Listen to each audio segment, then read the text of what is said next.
How did I go from a video editor to a business owner of my studio? Well, it really started out by trying to master being the best video editor I could have been. I got hired right out of college for a previous company that was editing video podcasts for people. And they wanted a person to come on and basically edit more YouTube content because that was kind of becoming the new trend of making these podcasts into more videos and posting them on YouTube. So I came on the scene and started managing some of these realtors, entrepreneurs, small businesses that wanted YouTube channels. I started getting really good at editing their videos. So the first step I would say is I mastered my craft. But by no means am I the best video editor possible. But I got really good at editing for my clients and what they were specifically wanting. Each of my clients really has their own personality, and a big thing for video content is authenticity. So what I really tried to do was edit that enhanced their personalities and their content the best possible way. That could have been adding a lot more humor and memes, movie references, video game references, finding the best B-roll possible that they were talking about. Maybe it was moving to a specific city as a realtor. So honestly, if you're a video editor and you're thinking, how can I make more money? Or where is this business going to take me? Never stop growing. Continue to master your craft. How do you do that? By building a portfolio and continue to learn new tools that are coming out. We're in the age of AI. There's new tools coming out every day. I have to talk to my editors on almost a daily basis about using new tools and software that helps us either speed up our video editing process or makes the quality even better. For short form, trying to get the best captioning system going, whether it's using Captions app or using new online tools like CastMagic or CapCut or all these different ways that really make the best captions possible. And also staying up to date with your video editing software and what they're releasing. So Premiere is always making updates, even though they have so many crashes. DaVinci's in the same boat. They're consistently updating some of their new AI tools. So for short form, even long form videos now, continue to understand what is going on and trying to get better at these tools because it's going to make you an even better person at editing. The next thing I would really try and do is once you master your craft is to work on your relationships, like networking. I wanted to make sure my customer experience was great. So I tried to develop the best relationships possible with each client. Now, if you're an editor working for another company or you're just freelancing, this is still very important no matter where you're at, even if they're not currently your own clients. Because I was in the same boat. I was building off of my client relationships, and I wasn't even the owner of the company. I was just an editor working with these people. I started to make sure that these people knew that I just really cared about them. And this doesn't just go for my clients. This went for my coworkers, even my old boss. And with these relationships, actually led me to the next step. So then the next thing you want to do is almost an evaluation of yourself. Know your worth.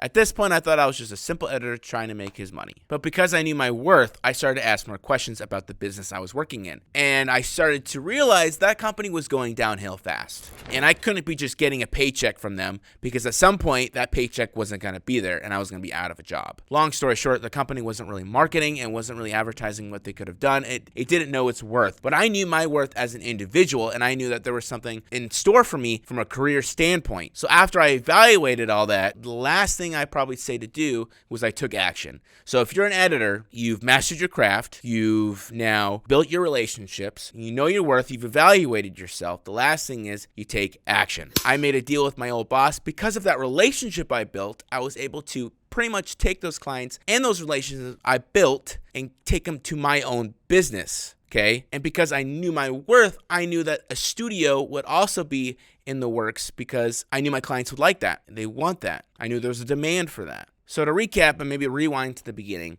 I talked about how I became a video editor to a business owner, which is pretty much the studio where I'm recording this today. It wasn't just a light bulb went off and I was like, I'm going to start my own company and go through all these terrible struggles to figure out how to run a company. No, absolutely not. I went through these steps.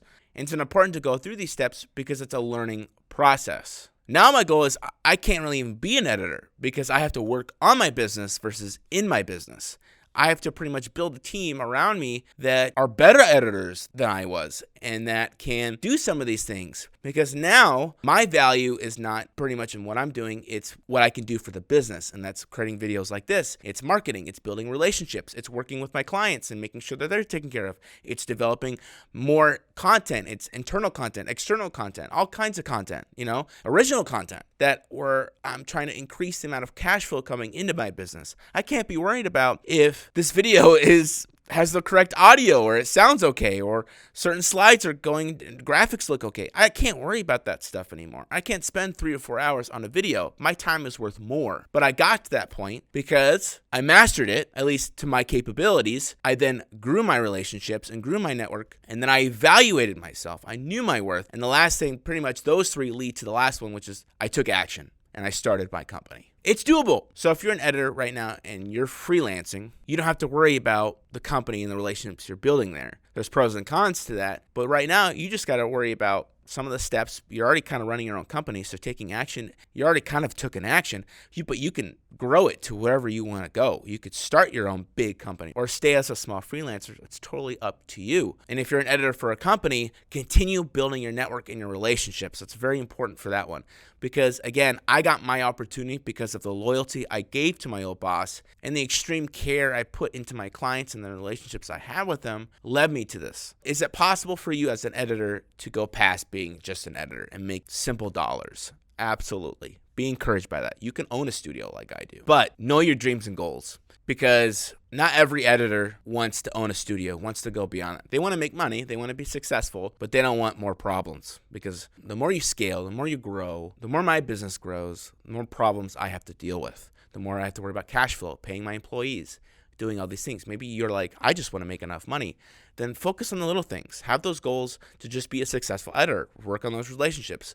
Worry about pricing. And that's all you have to do. You just keep growing and getting better at what you do. Well, if you like this video, make sure you subscribe to this channel because I'm actually going to do a more of a breakdown on how I built some of my sets. Like the set behind me is all brick. It's a black brick wall with the shelves and some cool lighting.